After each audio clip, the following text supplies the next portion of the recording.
Life can be tough sometimes. We might have to make really hard choices, leaving behind what we're used to and comfortable with. These choices can also affect other people's lives and happiness, but they're necessary for us to move forward and survive.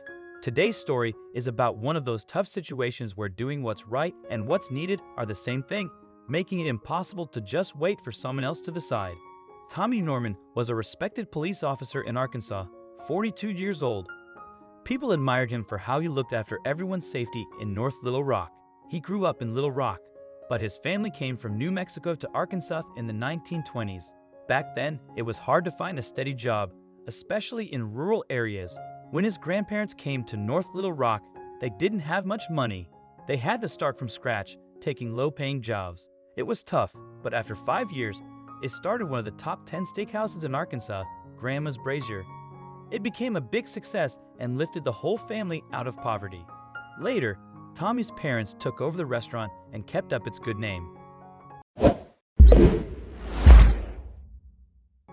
However, both Tommy's parents and he never felt superior to anyone, and perhaps that was one of the keys to their success and why they were so well liked by the community. The Normans were known for the exquisiteness of their food, but above all, for the great warmth and humility they showed to all their guests, values that their parents made sure to pass on to Tommy and his two younger siblings, Jordan and Meredith. So we could say that much of the goodness that the police officer exudes, and that has earned him the trust of everyone who knows him, is thanks to his family and his excellent education.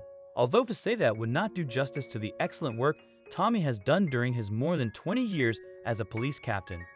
His family is an essential pillar in his life, and despite not having had a tradition of continuing to work in a family restaurant together with his parents and siblings, Tommy never felt alone and had all the support of his loved ones to fulfill his great dream, to become a good policeman. During his years of service, Tommy achieved great accomplishments for his community, including the detection and eradication of a large marijuana trafficking gang and actively contributing to putting an end to street crime, reducing the number of local robberies to practically zero. Maybe it was because Tommy was so busy with his job in the police that he didn't have much time for love or social life. He had a few relationships, but none lasted long. So he reached his 40s without a partner or children, which might make some people sad, but not him. Tommy didn't feel like he was missing anything. His friend Steve once asked him if he regretted not getting married or having kids. They were close friends from police training. Tommy told Steve that his job as a cop was like his family. He believed he could make the world better through his work, not by having children. He felt happy with his life the way it was. The policeman was very clear about what he wanted in life and was used to answering questions of that kind. There's no better cop than you, my friend, and you know why. Because no one's main priority in life is to be a cop, not even me, being a father of 2 girls and married. But you have a clear mind to do the best at your job. I admire you very much for that, Tommy. Although you know I'd love it if you also had time for love and a good time once in a while, Steve told him, amused, while they were getting ready to finish their shift and go home after being on duty every night, while Tommy was doing his favorite thing, patrolling the streets as a police officer. He came across something that made him really sad. One cold night in March, he saw a pregnant woman and her young daughter sleeping on the sidewalk. It was a busy area, and Tommy couldn't believe they were out there alone without any shelter. He knew he had to help them. As he got closer, Tommy saw the pregnant woman and her daughter, who was in a stroller. He wondered why they were there and if someone was chasing them. He worried that the woman might be running away from someone who hurt her. Despite his questions, he wanted to help them quickly, so he gently asked if they were okay and offered to help. The woman woke up scared, thinking she was in trouble. Tommy reassured her, letting her know he just wanted to help. "Are you gonna take me to jail? I beg you, have mercy on me and my girl, officer. We're here for a good reason. I can tell you that," said the frightened mother, holding her daughter tightly to her chest. "Of course, you can explain it to me. Don't worry, I'm here to help, not to punish you. You did nothing wrong. Please tell me what happened, and I'll see if I can do anything to help," the policeman calmly assured her as he sat down next to her. It turns out the young mother's name was Jessica, and she was 9 months pregnant. Jessica was also the mother of 2-year-old Kayla, who was sleeping on her chest, oblivious to everything going on around her. The young woman was about to give birth to her second child, Xavier, and could go into labor any day now. "I don't know when it'll be," but the doctor told me it could be any time today, tomorrow. I don't know. I just want my children to be well and away from that demon who made our lives impossible." Jessica's expression had changed when referring to this person who was supposedly causing them problems. Tommy realized this was the reason for everything and wanted to know more. "Who do you mean when you say demon who's making life miserable for them, Jessica?" "You can tell me, don't worry. We'll protect you." The policeman was getting impatient and needed to know what was really going on in order to act accordingly. When Jessica told him why she and Caleb were sleeping on the sidewalk, Tommy felt his heart break and a deep sadness wash over him. Jessica was a young mother of only 24, but she'd already been suffering abuse in her marriage for several years at the hands of her husband, Stephen Walker. As she spoke, Tommy took a better look at her and could see the bruise marks peeking out from under her clothes.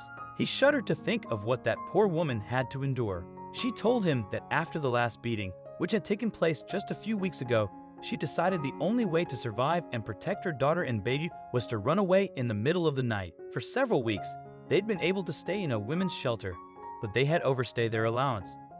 The street was their only option, which is why they were there that night. The desperate mother didn't want to risk sleeping on a stranger's porch, fearing that she and little Kayla might get shot by the homeowners.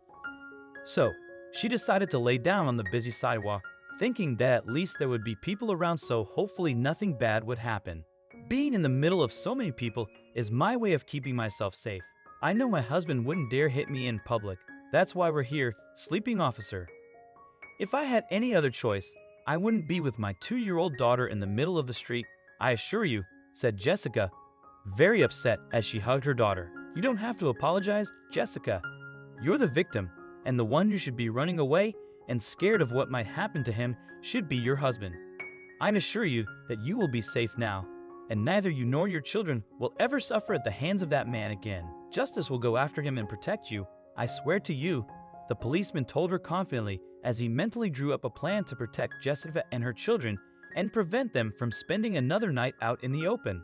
Agent Norman knew he had to help Jessica and Kayla. He had to hurry because little Xavier could be born at any moment and a little family would need shelter and resources to get through such a traumatic experience. So, instead of taking Jessica and Kayla to a homeless shelter where they'd only be given a roof over their heads for one night, Agent Norman decided to check them into a reputable motel. He wanted to give them a safe place to rest and a place to live in the weeks following the birth of the baby Jessica was expecting. "You and your daughter will be safe here. I'm a friend of the motel owner, and I assure you that it'll make you feel right at home. You don't have to worry about anything else, Jessica. You're safe now," the agent assured Jessica as he dropped them off at the motel room of a good friend of his. "You're a good man, Agent Norman. I'll never forget what you've done for me and my children. Thank you so much," Jessica told him through tears as she gave him a big hug and said goodbye. After dropping Jessica at the motel, Tommy decided to ask for help quickly by starting a fundraiser.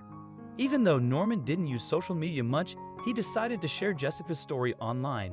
The video he posted made many people sad, and they wanted to help. Donations came from everywhere, including money, food, and baby things. Jessica was amazed by people's kindness.